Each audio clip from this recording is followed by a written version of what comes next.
Assalamualaikum warahmatullahi wabarakatuh. Halo semuanya, perkenalkan saya Triaswari Ayu Nandini dengan NPM 2413031029. Pada kesempatan kali ini saya akan mempresentasikan laporan hasil observasi saya tentang implementasi kurikulum di SMA Negeri 1 Bangun. Hasil observasi ini disusun untuk memenuhi tugas akhir semester mata kuliah kurikulum dan pembelajaran ekonomi yang diampu oleh Ibu Dr. Pujiati SPD MPD dan Ibu Fani Rahmawati SPD. Seperti yang kita ketahui bersama, pendidikan memegang peranan krusial sebagai fondasi kemajuan bangsa, sebagaimana diamanatkan dalam Undang-Undang Sistem Pendidikan Nasional kita. Nah, dalam konteks ini, kurikulum itu menjadi komponen sentral yang terus berkembang. Saat ini, kita mengenal kurikulum merdeka sebagai salah satu inovasi yang bertujuan memberikan fleksibilitas yang lebih. Mata pelajaran ekonomi sendiri sangat esensial dalam membekali siswa dengan pemahaman konsep dan kemampuan berpikir kritis. Oleh karena itu, observasi ini difokuskan untuk melihat bagaimana implementasi kurikulum merdeka, khususnya pada mata pelajaran ekonomi yang berjalan di SMA Negeri 1 Bangunrejo. Tujuan utama dari observasi ini adalah untuk mengkaji secara mendalam bagaimana kurikulum merdeka itu diterapkan. Nah, beberapa aspek kunci yang menjadi fokus kajian saya yaitu tentang kurikulum apa yang sebenarnya diterapkan di SMA Negeri 1 Bangunrejo, lalu apa perbedaannya dengan kurikulum sebelumnya, bagaimana pendekatan pelajaran yang digunakan, lalu ada kendala apa saja yang dihadapi selama implementasi kurikulum ini, lalu strategi apa yang digunakan guru untuk mengatasi tantangan-tantangannya, lalu bagaimana dukungan dari pihak sekolah, serta apa harapan guru ekonomi terhadap pengembangan kurikulum di masa mendatang. Dalam melakukan observasi ini, saya menggunakan pendekatan kualitatif deskriptif. Teknik utamanya yaitu melalui wawancara semi terstruktur. Dengan informan kunci dalam penelitian ini adalah Ibu Wiwit Yuliani selaku guru ekonomi di SMA Negeri 1 Bangunrejo yang memiliki pengalaman langsung dalam implementasi kurikulum ini. Nah, data yang terkumpul kemudian akan dianalisis melalui 3 tahapan utama, yaitu redaksi data, penyajian data, dan penarikan kesimpulan. Berdasarkan hasil wawancara, ditemukan bahwa SMA Negeri 1 Bangunrejo telah menerapkan kurikulum merdeka. Nah, terdapat beberapa perbedaan signifikan yang dirasakan oleh guru dibandingkan dengan kurikulum 2013. Yang pertama, materi pelajaran kini terasa lebih ringkas dan esensial karena fokusnya adalah pada capaian pembelajaran atau CP yang lebih luas, bukan lagi kompetensi dasar yang sangat banyak. Nah, ini memberikan fleksibilitas lebih tinggi bagi guru dalam memilih dan mendalami materi. Nah, ciri khas lainnya adalah dengan adanya proyek penguatan profil pelajar Pancasila atau P5. Kurikulum Merdeka juga lebih menekankan pada proses belajar siswa dan asesmen formatif yang berkelanjutan, serta adanya dorongan kuat untuk menerapkan pembelajaran berdiferensiasi yang menyesuaikan dengan kebutuhan siswa. Terkait pendekatan pembelajaran, guru menerapkan strategi yang berbeda untuk setiap jenjangnya.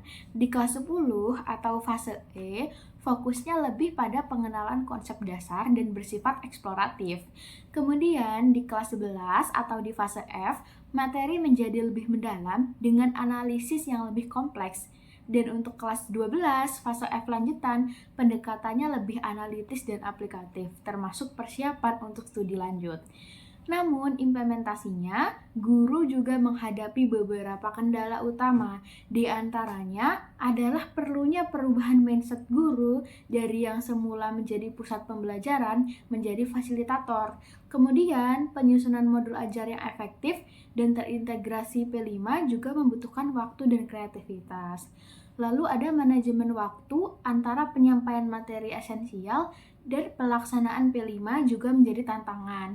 Selain itu, guru juga merasakan adanya keterbatasan contoh praktik, baik yang spesifik untuk mapel ekonomi dalam kurikulum merdeka, serta tantangan dalam mengimplementasikan pembelajaran yang berdiferensiasi secara optimal di kelas yang heterogen. Untuk mengatasi tantangan, khususnya terkait minat siswa, guru menerapkan berbagai strategi.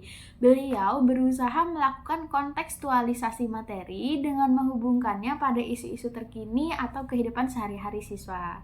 Penggunaan metode belajar yang variatif seperti diskusi, simulasi, proyek itu juga dilakukan, termasuk pemanfaatan teknologi.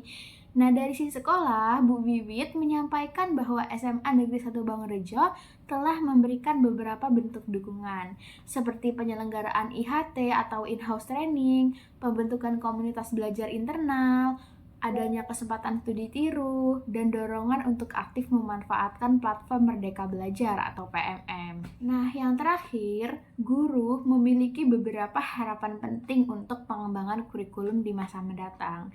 Di antaranya adalah dengan adanya panduan materi esensial yang lebih jelas dan aplikatif, sehingga guru itu lebih mudah menentukan fokus pembelajaran. Beliau juga berharap ada lebih banyak contoh praktik baik dan sumber belajar digital yang berkualitas yang relevan. Selain itu, ada harapan untuk penguatan aspek literasi finansial dan kewirausahaan dalam kurikulum dan juga pelatihan guru yang berkelanjutan dan spesifik untuk mata pelajaran ekonomi serta adanya sinergi yang lebih baik dengan dunia usaha atau industri. Dari temuan-temuan tersebut, ada beberapa poin penting yang bisa kita tarik. Implementasi kurikulum merdeka memang membawa potensi positif seperti pembelajaran yang lebih mendalam dan relevan. Namun, ini juga membutuhkan adaptasi yang kuat dari guru. Peran guru menjadi sangat sentral. Inovasi dan strategi yang mereka terapkan sangat krusial untuk mengatasi kendala dan meningkatkan minat siswa. Dukungan sistemik baik dari sekolah melalui IHT atau komunitas belajar maupun dari kebijakan melalui panduan dan sumber belajar menjadi sangat penting untuk keberhasilan implementasi.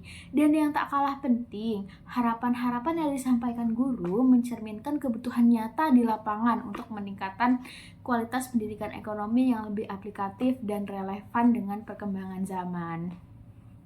Secara ringkas, dapat disimpulkan bahwa SMA Negeri 1 Bangunrejo telah aktif menerapkan kurikulum merdeka dalam mata pelajaran ekonomi. Implementasi ini membawa perubahan yang signifikan, terutama pada penyederhanaan materi yang lebih esensial, peningkatan fleksibilitas bagi guru, pengenalan P5, dan fokus baru pada asesmen serta pembelajaran yang berdiferensiasi. Meskipun terdapat kendala seperti adaptasi mindset guru, penyusunan modul, manajemen waktu, dan penerapan berdiferensiasi, guru telah menunjukkan upaya proaktif melalui berbagai strategi pembelajaran dan mendapatkan dukungan dari pihak sekolah. Harapan guru untuk perkembangan kurikulum ekonomi ke depan sangat relevan dan mengarah pada peningkatan kualitas pembelajaran ekonomi yang lebih baik. Berdasarkan kesimpulan tersebut, ada beberapa saran utama yang ingin saya sampaikan. Untuk SMA Negeri 1 Bangunrejo diharapkan dapat terus memperkuat dukungan berkelanjutan bagi guru, baik melalui pelatihan maupun penyediaan sumber belajar, serta mengoptimalkan peran komunitas belajar internal. Bagi para guru ekonomi, termasuk Bu Wiwit, disarankan untuk terus meningkatkan kompetensi dan aktif berkolaborasi, serta proaktif dalam mengembangkan pembelajaran yang inovatif.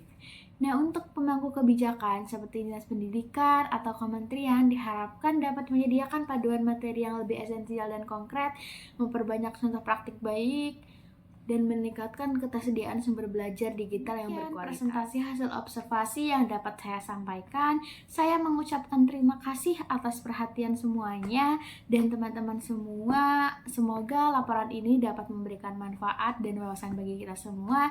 Jika ada pertanyaan, saya persilahkan untuk diajukan melalui kolom komentar. Terima kasih, saya akhiri. Wassalamualaikum warahmatullahi wabarakatuh.